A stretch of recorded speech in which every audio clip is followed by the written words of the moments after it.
Yeah, we've lost the spiritual because of our hyper focus on the material world.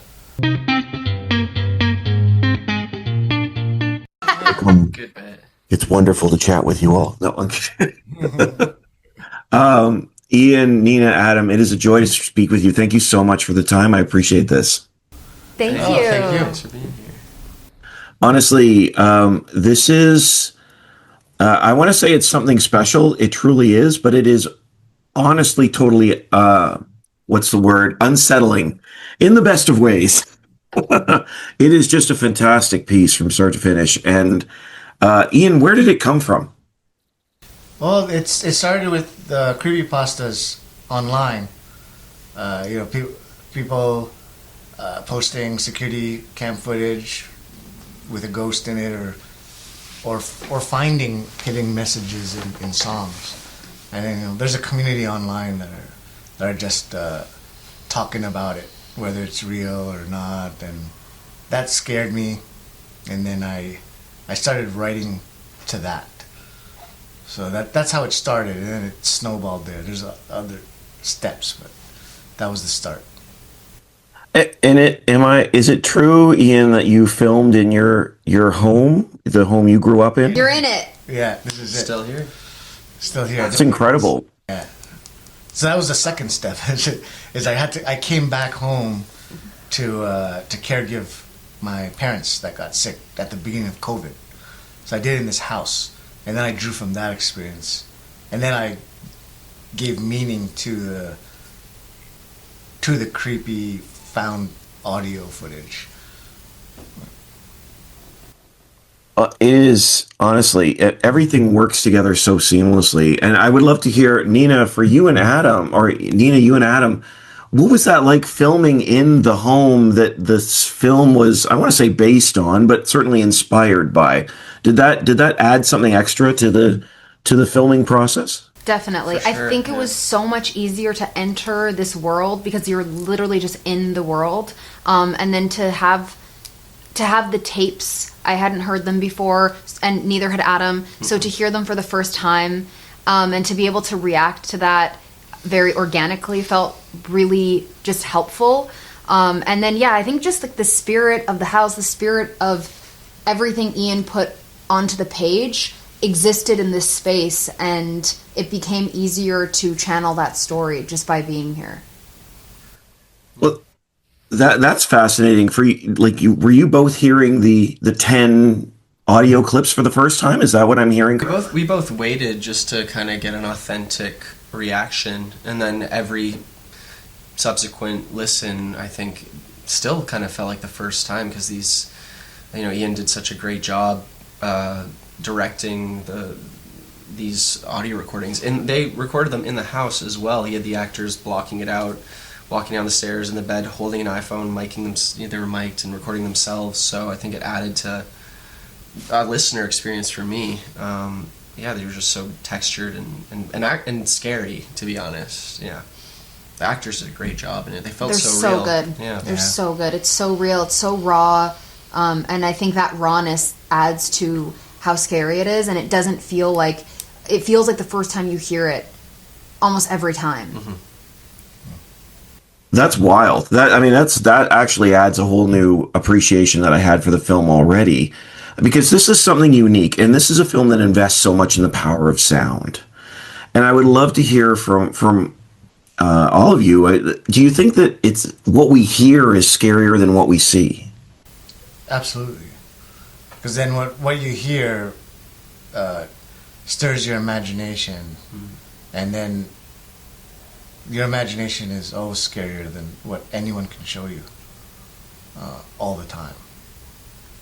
I'll plug my ears if I'm scared in a horror movie before closing my eyes. Yeah. I mean, I think eyesight is the number one sense for humans. For protection, I guess. For protection. Yeah. Make sure you see danger. Yeah. But then if you can't see it, right, then if you can only hear it. That means you're in danger more. Yeah. Well, honestly, my tendency in a horror film, if I'm getting scared, is to close my eyes, and you can't escape it in this film by doing that. It's a complete sensory experience. It's so amazing that way. I would love to hear from you. I know we're starting to run out of time, but there's a real tension in this film between logic and sanity versus the spiritual realm. And I'm just wondering if any of you feel like we've lost that belief in the paranormal and what we lose if we do. That's a really good question. Yeah, it is an amazing question because that's all I think about. Yeah. Yeah, it's we've lost the spiritual because of our hyper focus on the material world. Because the material world can be measured, and you can't measure love or fear, and that's all in the spiritual plane. I'm gonna use plane a lot. Plane's now. great. Yeah, Planer. different planes, different dimensions, all overlapping each other. But I think it's been lost. You know what? I think that's what. I think the story of Adam and Eve in the Bible, I think, is a metaphor for that.